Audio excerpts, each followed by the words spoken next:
All right, I'm just gonna take a few minutes here before I retire for the night since I'm still hair's did and the clothes are still on. So let's dive into this briefly before I log out for the night. I was talking about this week and I wanted to just share it in a live because I thought it would be actually helpful for more people to hear, especially the women that are here that are really longing for deeper intimacy and are struggling to create the connection physically, emotionally, spiritually, even.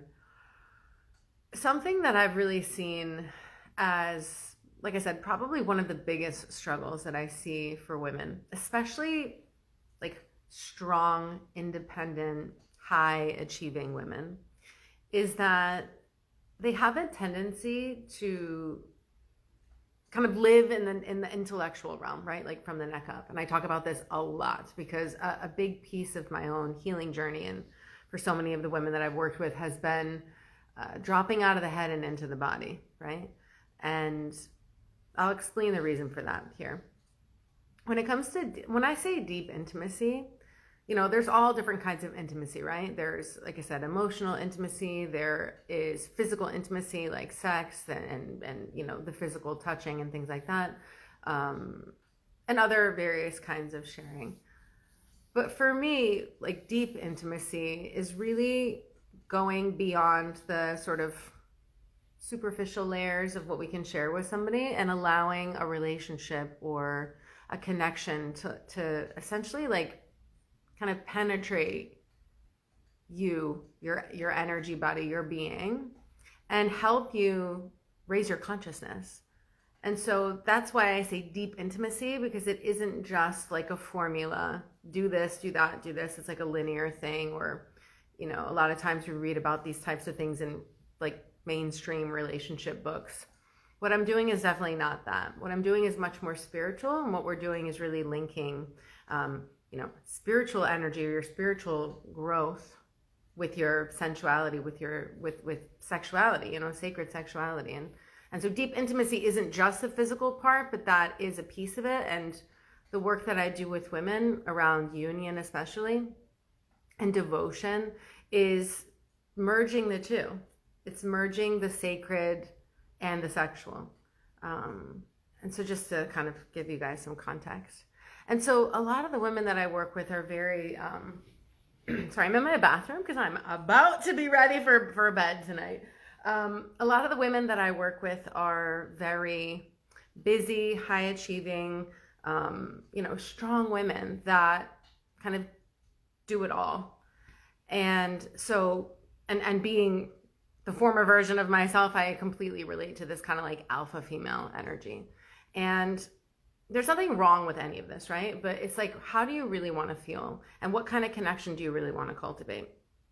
And so something that I see a lot of women struggle with is that they stay in the sort of mental realm. They stay up here and they're intellectualizing their relationships, their growth, their intimate life. It's almost like a joke I make all the time is like, if you were to like schedule your intimate life like on a spreadsheet and be like, this is the time we're gonna get together and this is what we're gonna do, and this is I'm just joking, but it's like deep intimacy doesn't live from the neck up. It's really in the body. And something that I think a lot of women struggle with is the sensation that comes up. Oh, thank you. This person says, I remember when you read tarot, your transition is admirable. Thank you.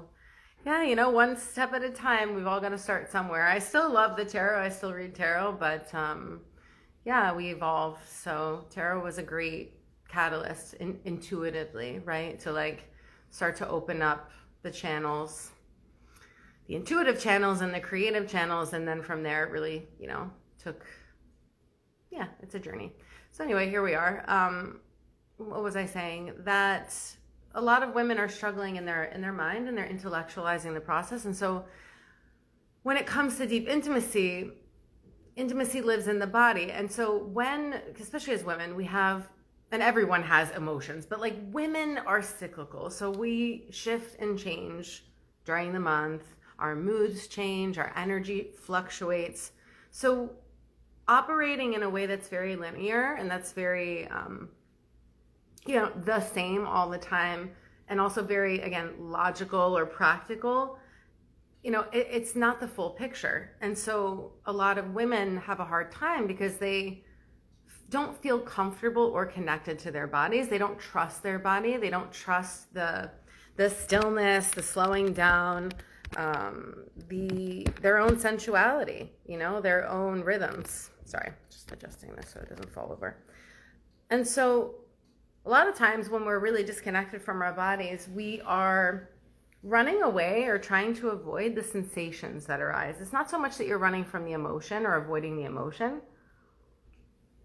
It's really like somatically what comes up in your body as you cultivate deeper and deeper intimacy. So I'll just use an example. Like, let's say that you are in a connection with somebody. And again, this goes for people that are single. Like, a lot of the women that I work with are still single. So I just want you to know that when I talk about deep intimacy, I'm also talking about self-intimacy first and foremost, because that's the foundation of everything. In fact, that's more important. So even if you're in a relationship, before you apply any of the things that I'm teaching or sharing with you, it's so important that you create a ritual to connect with yourself and that you start to do that on a regular basis, because again, that's the base, right? And everything else kind of build on that. And so as you start to kind of heal and transform the relationship that you have to your own body, you cultivate more emotional awareness, you feel more comfortable with the sensations that are arising, whatever those are. So like I said, let's say that you're in a connection with somebody, or maybe you're single, and you have an experience where a deep insecurity is triggered, like maybe a fear of rejection or a fear of abandonment. And in that moment, we have a choice. So in my, let's say, like former years when I didn't have any of these tools and I really didn't have the awareness and I hadn't practiced and I was very much in my head and extremely disconnected from my body, my first impulse in a moment where I felt really reactive or really insecure was usually to do something outward. So it would be like, say something, react, send a super long message to somebody,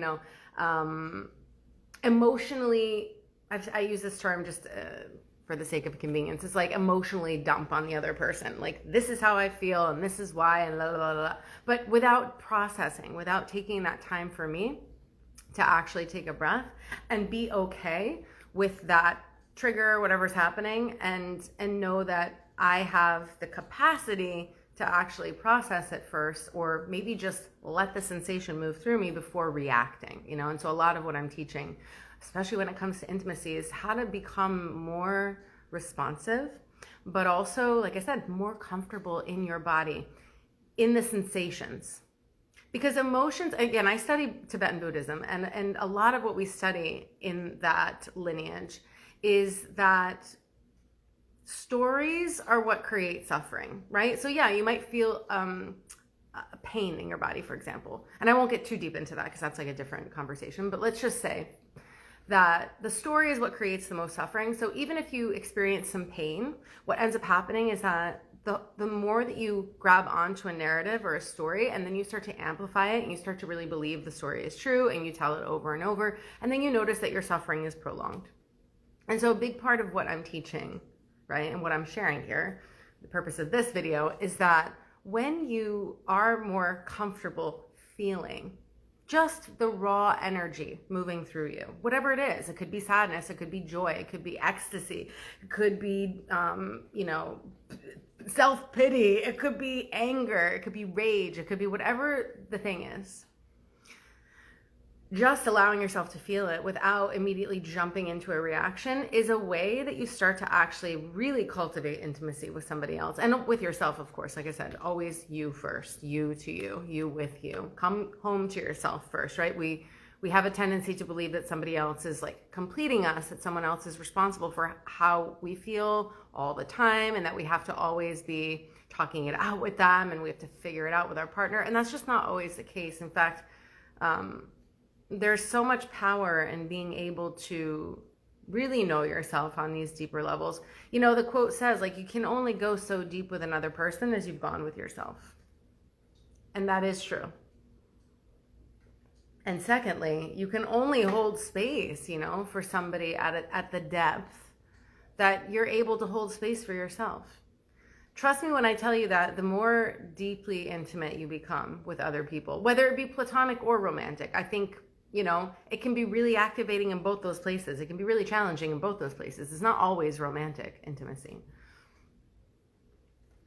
It's like the more deep you go, the more your shit is gonna get stirred up. That's just how it is, because relationships are mirrors. And so it's only natural that the more exposed you are, the more that starts to arise, the more visible you feel, the more it's up to us, right? To really take that radical responsibility and also become more capable, like I said, of being with the sensation without just blindly reacting.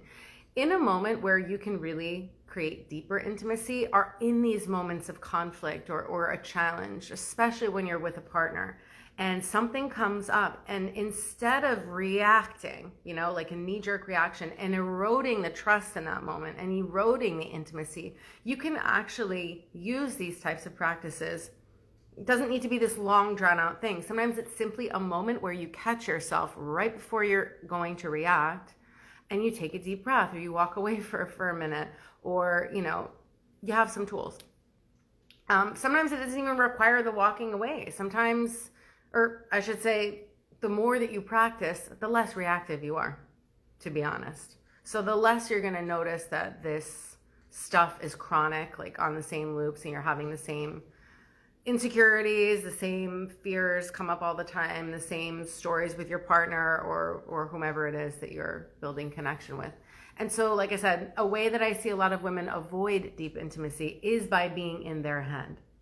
And so without the connection with your body, without the sensuality piece, and what I mean by sensuality is like, it's not for anybody else. So your sensual energy is something sacred, just like your sexual energy, and it's yours. It's your birthright. It's something that you get to use and experience for yourself. It's not just for like the male gaze or whatever. Although I'm pro men, like I love men, and I'm definitely not the type of women's mentor that shits on men. In fact, a lot of the union work that I do is to really have so much more compassion and understanding and be able to cultivate safe spaces for men as women who date men, right? And so much of this this embodiment piece, and what I mean by embodiment is that, like I said before, the intimacy is not happening up here in the intellectual realm, in the mental realm. That's your stories, right?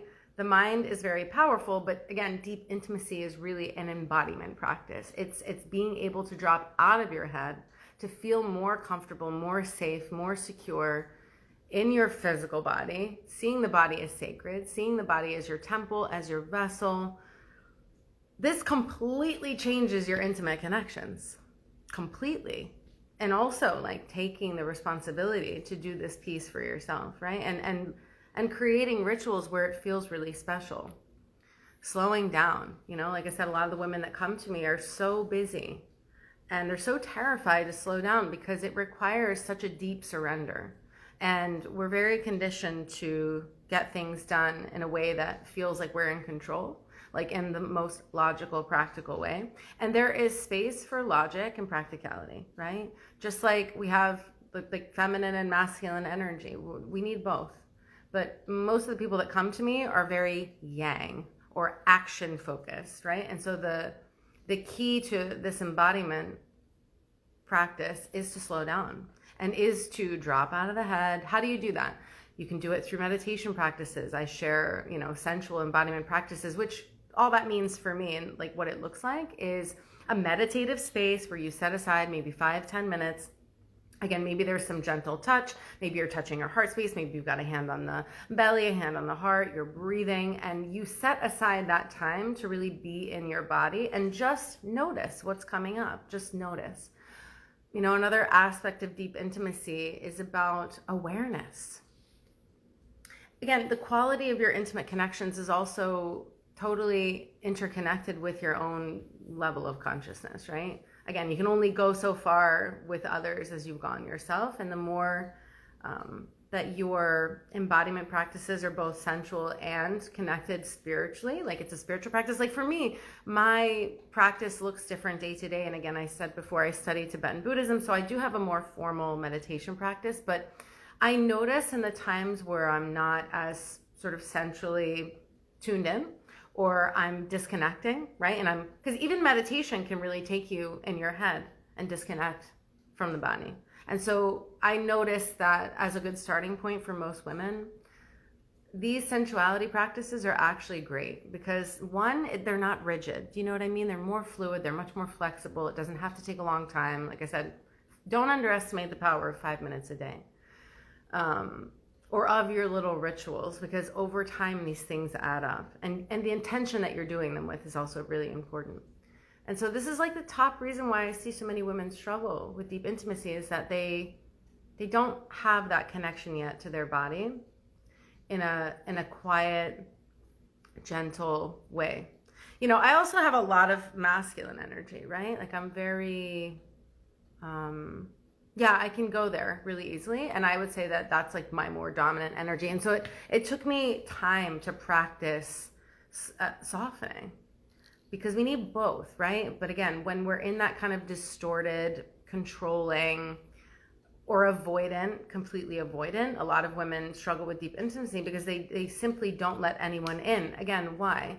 Yeah, we have fears, you know, oh, I'll be rejected, I'll be hurt, I'll be abandoned. But really beneath that is, again, a fear and a discomfort in your nervous system with the sensations that arise when you're deeply intimate, emotionally or physically. It's a sensation that we're running away from. It's just like people, like I struggled with this sometimes, you know, in my business as I was growing over the years. You know, it's like if you get an influx of people following your business, for example, and you have a public profile, that's a shift for your nervous system, and it can feel overwhelming. Or let's say all of a sudden you make a big amount of money and you've never done that before. You know, I experienced this too, where I had 1 year where it was very quiet, and then the next year it was like, boom, it was a huge jump for me financially. And at first I was like, yes, this is amazing. And then I contracted. And so the same, why? Because my nervous system was like, what the fuck is this? Like, what the fuck is going on? I don't feel safe here. And so I went back into like an old habit, and I sort of, my body felt like it was contracting and I was pushing away. And so I was trying to protect myself, right? I was trying to regulate my nervous system and be like, okay, I feel too exposed, or it feels like too much. Let me withdraw. There's nothing wrong with withdrawing. There's nothing wrong with a contraction. This stuff happens when we're growing. It happens as we create deeper connections with people. But we just have to notice where the patterns are, you know, like, is your pattern that you chase intimacy and you feel like it eludes you, or is the pattern that you avoid intimacy entirely? Because no matter what, it's like the same core thing that's going on, which is what I'm saying here, avoiding the sensations that arise. And we can find different ways to do that. Does this resonate? I don't know how many people are on here, but I was just gonna make this short and sweet. I just wanted to share that before I kind of log out for the night, as I was in workflow and I was just sharing some memes, or, you know, on this like slow and sensual era, because I noticed that, I mean, for me, at least business-wise too, not just intimately, but like in general, the most abundant or sort of like in overflow I've ever been is when I'm really practicing these things the most. Because, awesome, I'm glad it resonates, because you're magnetic. And I know that term is like really overused at this point. Again, I started these practices back in like 2020 regularly, meaning like on a daily basis. I joined a women's program for a year, really focused on this, like slowing down and the embodiment piece and the devotional piece. But then I hosted the Return of Venus, which I have back in the store, but I'll share that in a minute when I'm wrapping this up. And we moved through, 5 weeks of different kinds of practices. And those were the times in my life where I really truly did attract and magnetize the most in, with the least amount of like, I don't want to say efforting because it's a different kind of effort. Just like being passive doesn't mean necessarily that you're doing nothing. It means that you're doing it with like a different intention, and the frequency of it feels different. So we all know what it feels like to grasp onto something, or to, like, again, chase it, and it's like you can't catch it. I talked about that in my last video on being fully chosen, like where we repel the thing that we want the most, right? Where if we're not choosing ourselves and we're like in hot pursuit, we're actually not in our most magnetic state there, right? And so it's not necessarily doing nothing, but it's doing it differently. One of my teachers said a long time ago, like, be the ovum, right? Because like sperm swim to the egg. Like, what does the egg do? She glows. She chills. She leans back, right? And so leaning back might mean many things for you. It's not necessarily to do nothing, right? But it's like how your frequency, right? And so I just have noticed over the years that in the times when I'm really practicing this the most, again, taking action, but softer, right? Like, it doesn't have to be this frantic hustle control, you know. It's the control stuff that creeps in, and I'll add in one more piece here before I log out for the night. But when it comes to surrendering in deep intimacy, and this is something that took me, honestly, it's taken me 10 years. I'm not saying it'll take you 10 years, but I'm saying be patient. Be patient, be compassionate with yourself. Something that I've learned is that to really surrender in a connection with somebody, we have to be able to surrender to the divine, like God, universe, source, whatever word you like to use. And that's a pretty big thing, right? To really truly surrender. Like, we have a concept of what surrendering means, but in my practice and in my life, and I've shared some of these things on my posts very vulnerably, like years that, like this past year, it was a very quiet year that didn't look the way that I wanted it to look, like in terms of the external result, but it was a really important year of transformation internally and of practicing what I preach. Because if we preach slowing down and everything that I'm talking about in this video, for example, or we're preaching, talking about devotional practices, then what better way to learn than to really be pushed into the void, to really feel like, holy shit, I don't feel like I'm in control, and the only thing I can really do is get on my knees and be grateful. And really surrender, you know? And that's not an easy thing to do at first. And sometimes it's not easy even when you've had the practice, right? But if we can't surrender to the divine, then we can't surrender in our partnership. Then we can't surrender to a man. Then we can't surrender to the masculine energy in general. I'm just using these terms for convenience sake. So that's why the devotional piece of this is so vital. It's essential. For me, it's like a non-negotiable. And a lot of people want to skip to the good part, right? It's like, skip to the hot, sexy part. But it's like, if you don't have the deeper levels, and that's why this is deep intimacy and not just mainstream basic relationship coaching, because there's a lot of people that do that, but that's not what we're doing here. What I'm doing here is something that's more nuanced and there's more depth. And so it requires you going deeper, right, with yourself. And the surrender piece is, I don't know, for me, it's like the biggest piece of deep intimacy. And it's something that I have to practice every day. Because like I said, the deeper you go with yourself and the deeper that you go with a partner, the more stuff's going to get stirred up. And it's really easy to fall back into our old patterns of avoidance and mistrust and suspicion and self-doubt and insecurity and this type of thing, right? And then we like project it onto our partner or the person that we're dating or the person that we're interested in.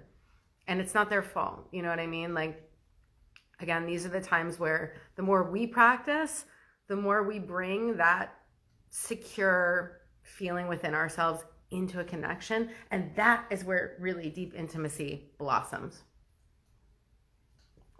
All right, I think I'm gonna end it here. Again, I'll be posting a lot more I've been very quiet because I've been doing all kinds of updating for this year and really refining things on the back end, cleaning stuff up, just out with the old, except for a handful of little things. And then it's just like new energy and also more intermediate and more advanced spaces this year. And so in order to do that, I had to kind of like clean up the back end of my business and get things organized. So I did want to share with you guys on the topic of what I'm talking about today, that I've revamped the Return to Venus immersion that I held in 2021. And it was all around this sensual embodiment and obviously spiritual practice. And so it's really an exploration of the feminine energy, of the yin energy. It's all about slowing down, dropping out of your head into your body, creating a daily ritual, showing up for yourself. You know, it's self-care that doesn't feel like a burden.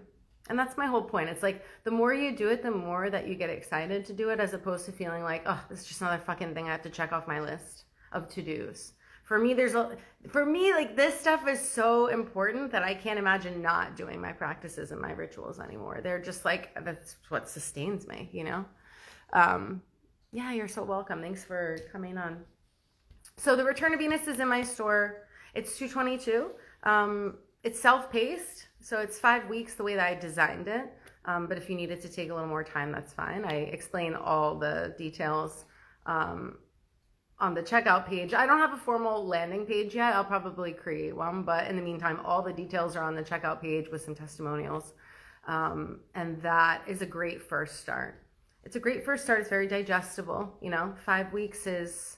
If you are consistent with it and you show up basically every day, maybe not every single day, but hopefully, and you actually really move through the way that I designed it, you're going to absolutely experience a transformation. It takes devotion. And again, you know, having our rituals and our practices is a piece of conscious relationship, because we're kidding ourselves if you think that you can be in this type of relationship and not have a spiritual practice.